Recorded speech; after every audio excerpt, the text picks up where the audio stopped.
I'm trying out every free monthly PlayStation game so you don't have to, dedicating a minimum of 2 hours to each game, play through them, assess their quality, see what's going to be the engaging parts of the game and who would maybe enjoy them. Each game will get its own individual video, this one being OlliOlli World, and then I'll have a full compilation of what all of the games of that month are like and which ones are worth trying, which ones are not. This is a game that immediately establishes its dedication to its silly skate vibe. The sweet, chill, lo-fi music that you hear in the background of this epic opening cinematic is something that would stretch throughout the entire game and is one of the brighter spots of it. With a steez that is true and a style that is both sick and gnar.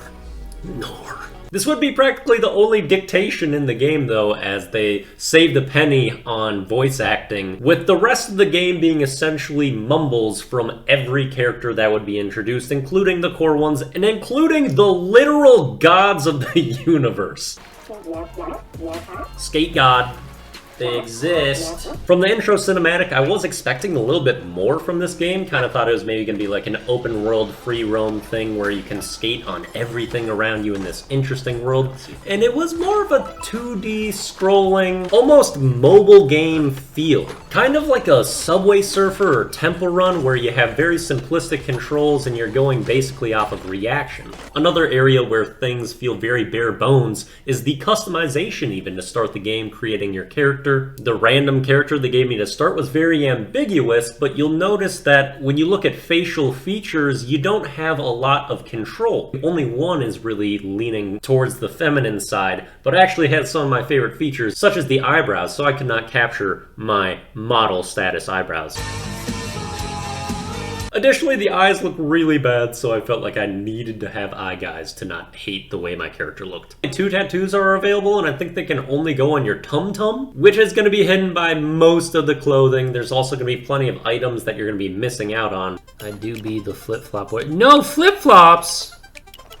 What the fuck? And this lack of individual style and control is actually something that would flow throughout the rest of the game. Each realm of the game is essentially supposed to serve as a way to learn a new aspect of skating, making it so your kit as a skater is pretty dumbed down, and you're left in a lot of scenarios where you're like, okay, I'm not really doing anything here, I'm just trying to get to the end. Not bringing any flash and excitement and joy to the skating, which has got to be kind of the core of a skating game. So the decision to stretch all of the mechanics of the game across the entire game makes it all feel like a tutorial, which is notoriously players' least favorite parts of games that they're just trying to get through as fast as possible. And this game makes that very challenging. Pacing is probably its biggest issue. The missions and levels are fairly short and kind of leave me wanting more at a lot of the end of stretches when I finally feel like I'm getting some momentum and getting into kind of the flow state and an okay dance. That's usually when I hit that checkered flag and it's all over. Then I have to return to the normal cycle of transition screen, map screen, transition screen, skip the dog shit dialogue. The game is almost acknowledging that you want to ignore this with voice lines like, "Later, skaters!" Hey, meet this person. Yeah, fuck you. And the controls of this game are about as simple as it gets. Almost every action is just using the left stick and doesn't even dictate which direction you're pushing it in for most of the actions. And it's kind of got a Guitar Hero feel to it where everyone wants to hit the switch in one direction. And the only real time where it comes in handy that you can go multiple directions is when things get speedy and intense, which is fairly rare for this game, but when it's at its best as well. And then for most of the game, the only other real action is X to push and gain speed, which is kind of the one thing you think jump is, which is what you're mostly doing. As the pace and complexity of this game speed up, it does get pretty enjoyable, especially with the chill tunes in the background. I also enjoyed when the scale got a bit more dramatic on these maps. You get the zoom out from the camera and things feel like they're speeding up and things become more grandiose. And they give you a little bit more opportunity to finally get into the zone, but as I said, it's just going to get broken up fairly quickly. And though there are frequent stoppages to explain everything, they actually miss out on a fair amount of features characters that would be good to actually be explained. I don't think you're ever told how the restart system works. You just press triangle and it instantly sets you back to the checkpoint. I don't think that was ever detailed. It'll show up on screen saying hold triangle to restart, and that's actually to restart the entire mission. And it took like an hour and a half to realize that I could just go back whenever I want without having to die first as well. Also, the importance of grinding for your speed and elevation is never really detailed, as well as kind of the way that jumps work, because not every jump is the same. You kind of have to charge them up at times. It depends on how you move the stick. And so there's several nuances that are pretty core to how the game functions that aren't detailed well as they mumble. And if they were in there, you probably skipped them anyway, because you find out quick none of these characters are worth talking to.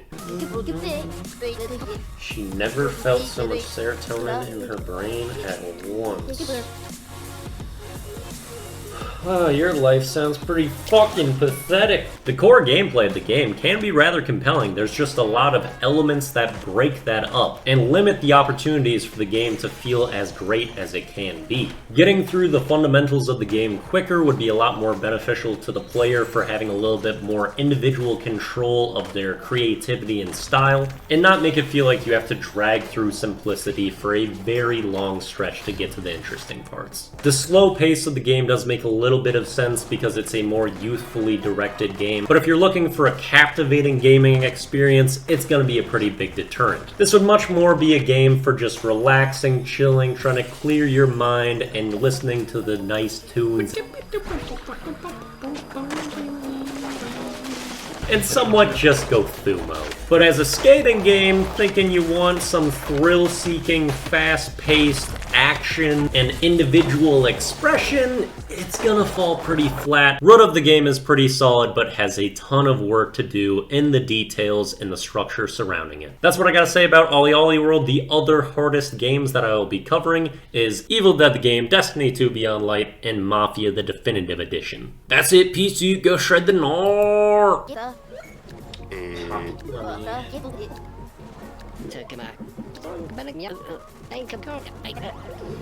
Yo, is Dad this dude's sugar daddy?